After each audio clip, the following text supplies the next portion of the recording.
Up until now, I've worked on rather small projects. But what about tackling a more substantial one? A project with a proper design, extensive 3D printing and a lot of assembly.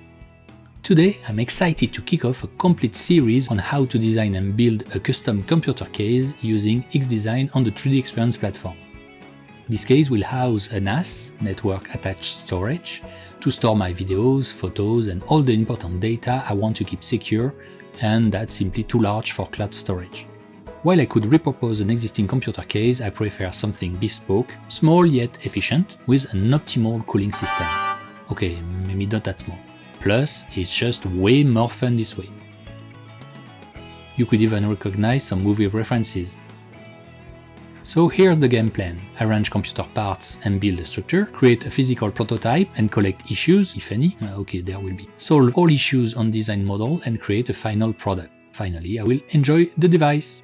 Sounds simple, isn't it? I will start with computer parts I need to arrange them in a smaller space with enough room for the airflow.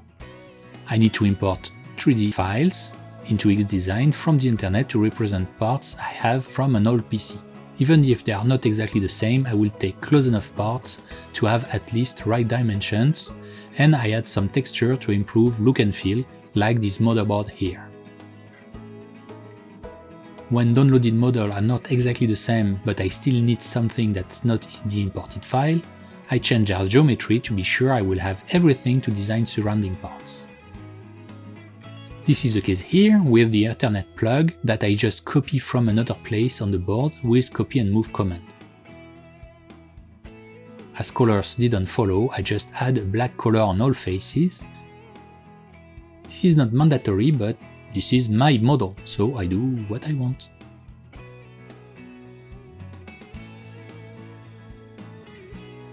I finish motherboard model with this texture on back face. I took this picture directly from the internet.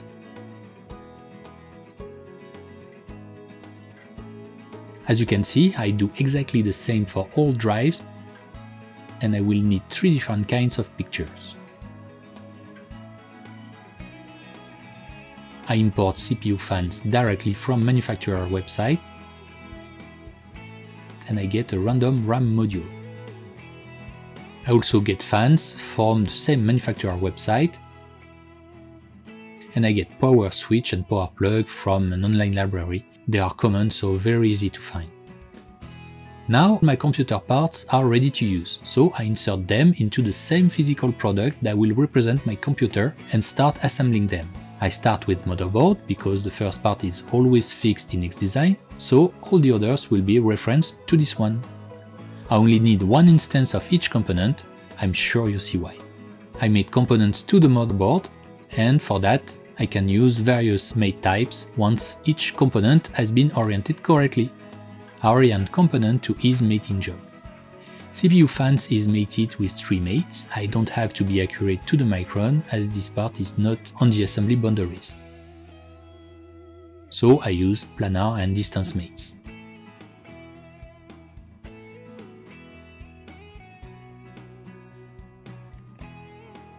Then I made the memory stick, again with the same kind of mates. No particular issue.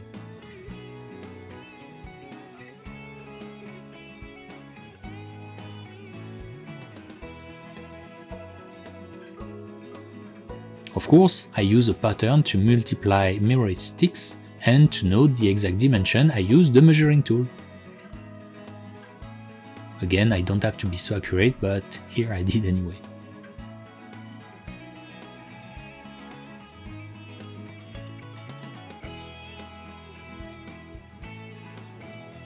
I do the same for the hard drive. First I orient it, so there is no doubt for xDesign when I mate. I've never liked when a part flips during mating when there are several solutions. Then I create a pattern with random spacing that I can change in the future to keep a good airflow between disks. 30mm are obviously not enough, so I go back to 35. Finally, I roughly add SSDs because I don't know yet exactly where they fit. That will be the goal of the next move. I create a box that will represent computer space. This space will depend on computer component layout, but this will be easier to manage as I will use this box to build my structure.